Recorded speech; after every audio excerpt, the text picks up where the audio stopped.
Hello, beautiful, and welcome to the Finding Fertility podcast.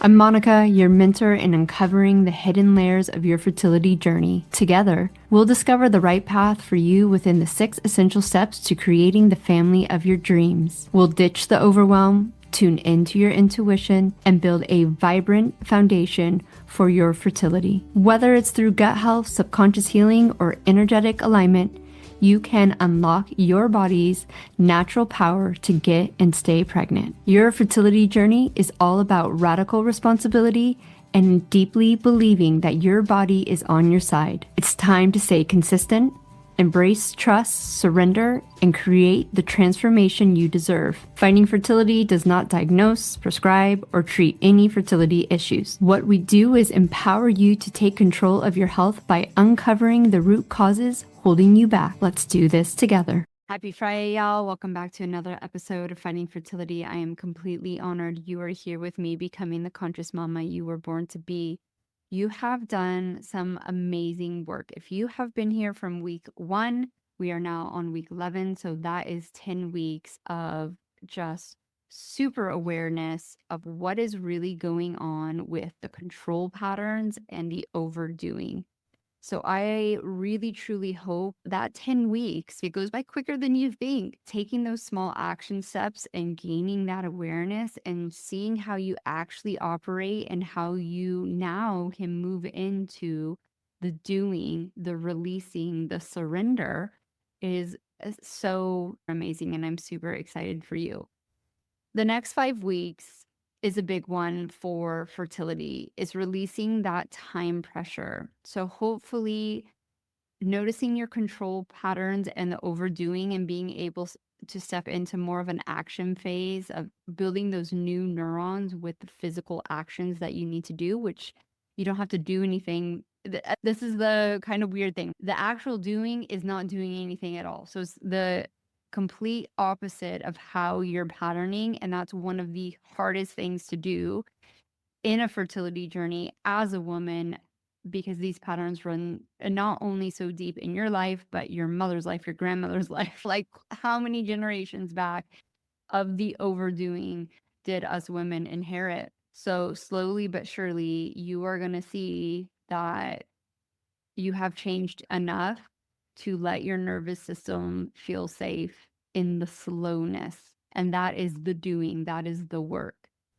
And releasing the time pressure is going to be more so of getting into the mind and really seeing the stories and the silent stress that you feel getting into week 11, where this new phase is all about time, but not clock time, not schedules or deadlines, that internal sense of being behind.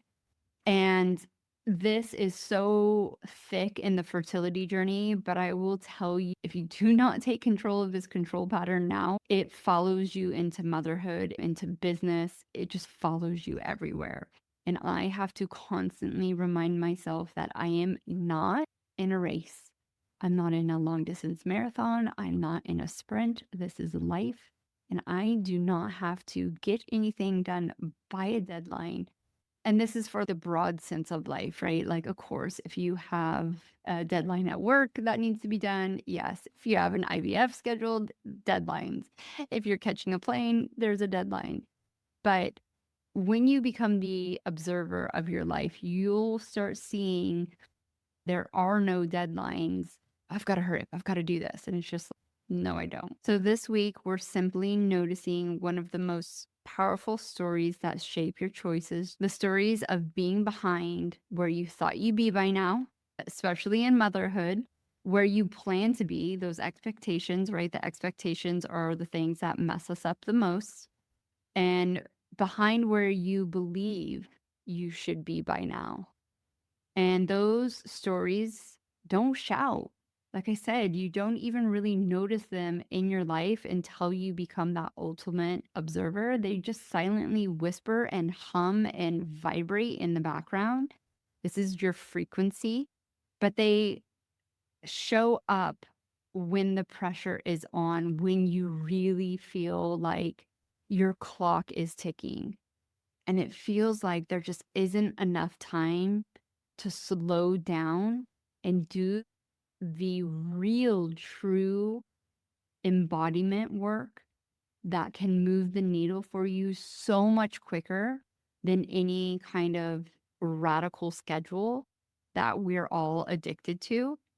So becoming the observer when those stories appear and how the body responds is going to be a game changer. What does your breath do? How do your decision, like, when it's time to make a decision, do you feel comfortable with making that decision in 24 hours, 48 hours, 3 days, a week? Or do you feel like that decision has to be made within the hour? Do you feel like, going back to what we just uncovered the last 10 weeks, you just feel like rest feels impossible? So I want you to notice this week, when that story arises, what happens? Notice what your body does. Notice how it changes your pace. Notice how quickly it pushes you into the motion. Notice how often it shows up for you. And your reminder to put on your little sticky note around your house, or your like little affirmation this week, if you're wearing a piece of jewelry, ask yourself, am I behind? Or am I racing in the future, stuck in the past? Or am I being present? Because when you are racing for the future, that's anxiety. You're living in the future stories that you're making up. You're making them up. If you're living in the past and you are taking all the evidence of what's happened in the past to create those future stories, I'm running out of time. It's never going to work. That didn't work. So why would this work? You're not being present. You're just not here going, yeah, this is what could happen in the future, and this is what's happened in the past, but it does not dictate how I'm going to be now. So remember, you don't have to answer yourself.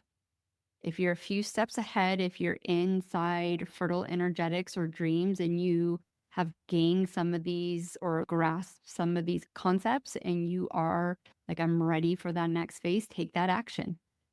If you're not, you don't have to answer, just pause, just observe. Because the moment you notice the story, it's lost some of its authority. You've already changed the frequency of it when you recognize it for what it is. Because now you can start doing the quote unquote work of kicking yourself out of that damn story. I'm not out of time. I have perfect timing. Now, did I choose this perfect timing? Absolutely not. But I am going to accept it for what it is because I cannot change it. I cannot use the same old damn story and make a new one. And that will be enough for now. So next week, we're going to stay with time pressure, but we're going to look at where these stories came from and why it feels so convincing. So have a beautiful Friday. Have a wonderful week. And we will see you next Friday for week 12. Thank you once again for tuning in and becoming the conscious mama you were born to be. Remember, I wasn't some magical unicorn who stumbled into fertility success. I stayed consistent, I put in the work, and I made it happen. And guess what? You can too. Remember, this transformation happens when you stay committed to yourself. Trust your body, follow your intuition, make it possible. The links that you need are down below. And if you are still here and you absolutely love this podcast, please take some time and leave me a review and help other women like you find this podcast to get the support they need. Help a sister out. Leave a review today.